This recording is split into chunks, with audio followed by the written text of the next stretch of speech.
Welcome back. Last week, the Atlantic Theatre Company debuted CQCX, a new work based on the infamous Jason Blair scandal that rocked the New York Times in 2003. Blair, as you may recall, was an up-and-coming young reporter who eventually resigned from the Times amidst charges of extensive journalistic fraud. CQCX is written by Gabe McKinley, a writer who was working as a news assistant at the Times when the scandal broke. Contributing correspondent Patrick Pacheco recently got the chance to chat with McKinley about CQCX, which, by the way, is a title that refers to an abbreviation used by editors when editing copy. In the spirit of Martin Luther King, he said, quote, "We'll park our tents in City Hall Park and tell Mayor Giuliani that we do not want to live in a city that locks up our homeless, but one that lifts up our homeless." Welcome, Gabe, to On Stage, and congratulations on a fascinating play about a fascinating topic. Well, thank you. Thanks for having me. Now, you worked at the Times, and you knew Jason Blair, on whom you based Jay Bennett. You actually knew him. What did you think when everything exploded? Well, you know, it was a very dramatic situation. You know, I did know Jason. I worked with him. He was only a few years older than me. I was a clerk at the news desk and the Metro desk, and Jason was just out of school. So naturally, just being close in age, we kind of gravitated towards each other, me among others.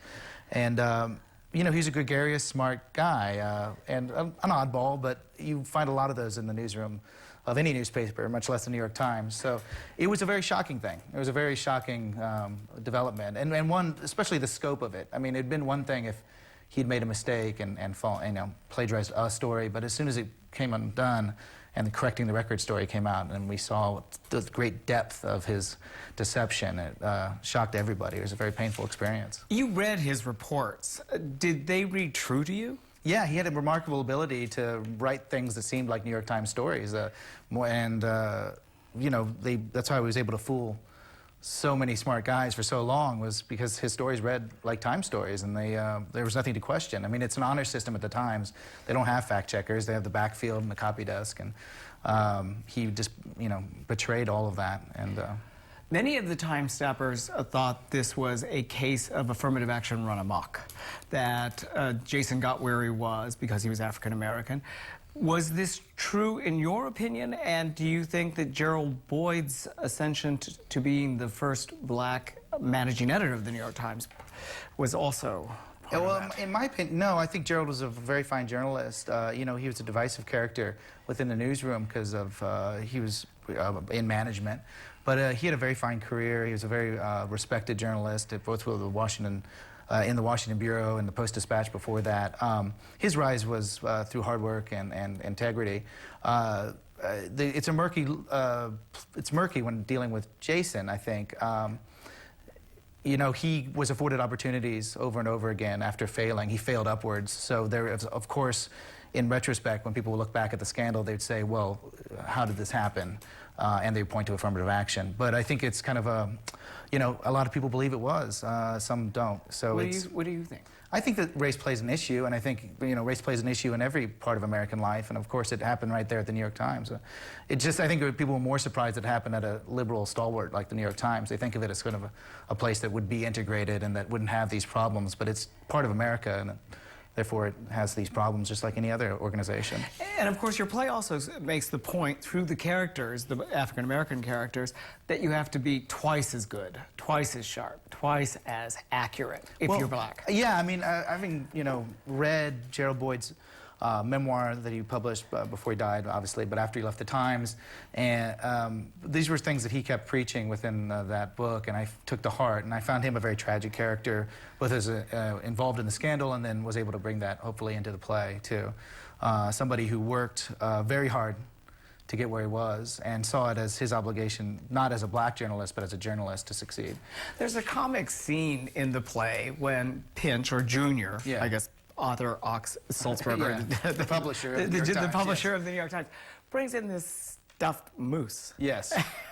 And it almost seems as if, though, you're sort of saying, this guy might not be up to the job of bringing the Times into the 21st century. Well, that's for you. That's for the audience to decide. That's an actual event. And after the scandal and after the Correcting the Times article came out detailing all of Jason's deception, there was a town hall meeting, a very famous town hall meeting, where Arthur and Hal Raines and Gerald Boyd stood before the newsroom trying to, mea culpa, trying to listen to the thoughts and complaints of the newsroom. And Junior had brought Junior or Arthur had brought a stuffed animal, a stuffed moose, as a mnemonic device, a kind of, this is the elephant in the room, a call for honesty. And it didn't quite have the effect I think he expected. But it was funny for the play, because people would read that scene where he brings out the moose and they say, well, you know, would this really happen? I said, no, this actually happened. You know, this is something from ripped from the headlines, if you will. But it was it's true. Were you at that town hall meeting? I was.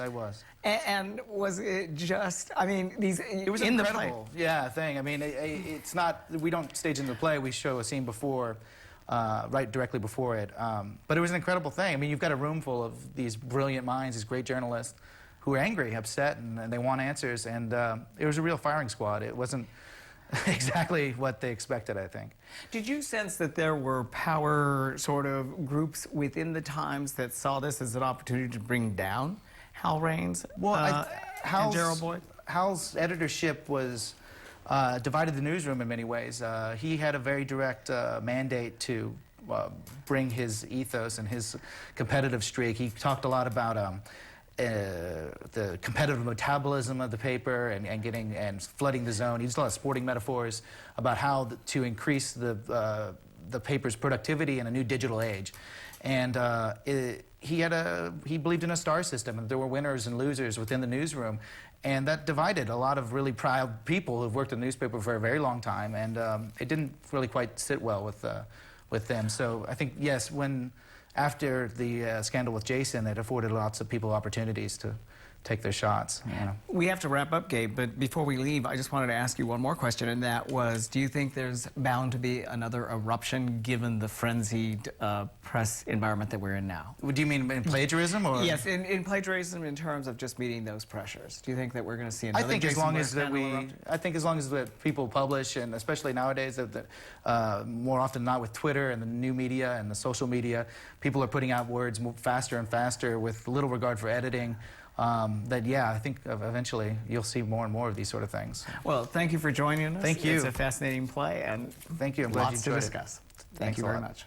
And McKinley's CQCX is running at the Peter Norton space on West 42nd Street through March 11th. Okay, it's